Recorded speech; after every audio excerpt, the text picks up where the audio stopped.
What is up, people? It is your boy Mr. Porter, aka Porter the Plug, and in this video we're talking about organizational communication. Let's get into it. Organizational communication is any communication within or between an organization and its stakeholders. So what's a stakeholder? Not that. A stakeholder is an individual or a group that's impacted by an organization's decisions. Stakeholders can be inside the company, like owners and employees, or people on the outside, like customers, investors, and people in the community. With various stakeholders and lots of information that needs to be communicated to them, there's many types of organizational communication. Let's first talk about formal versus informal communication. Formal communication is any official communication that happens within an organization. This can be a staff meeting to introduce a new product, or it could be the employee handbook that goes over policies and procedures of that particular organization. Informal communication is any interaction that happens outside of the official communication structure. For example, two employees having a conversation over lunch. Next, there's directional communication. In an organization, you typically have a hierarchy, which means there are some people who have more staying than others. And the status of an individual can affect how you interact with them. If you're communicating with somebody who's a higher up, that's called upward communication. For example, an employee communicating with their manager. And on the flip side, downward communication is when you're communicating with somebody that has a lower rank than you. An example of this would be a CEO of a company communicating to all employees that they're launching a new product.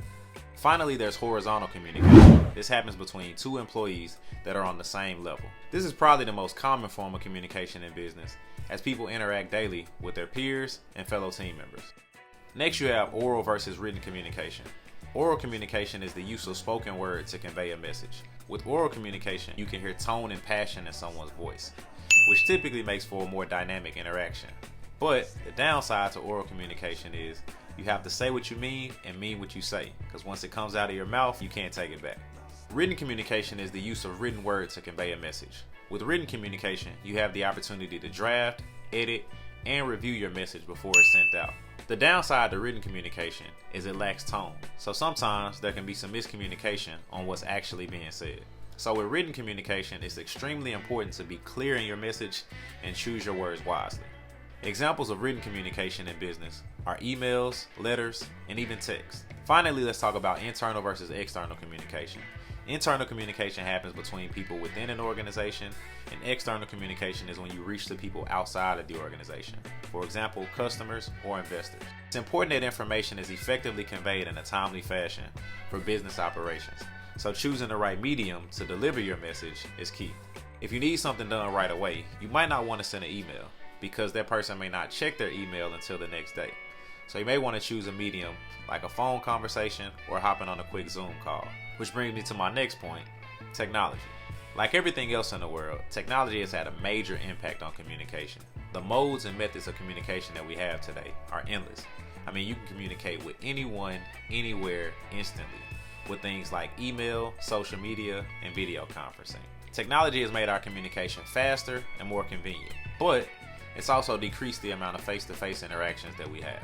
Organizational communication is important because it keeps your employees engaged, it improves your customer satisfaction, and it has an impact on your public perception.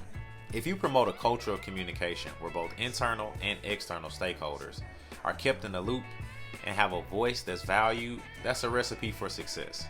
People talk, and if they have great things to say about you, that can only help your organization and your brand.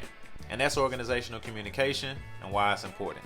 As always, I hope you enjoyed the video and I hope you learned something new. It's your boy, Porter the Plug. I'll catch you in the next one.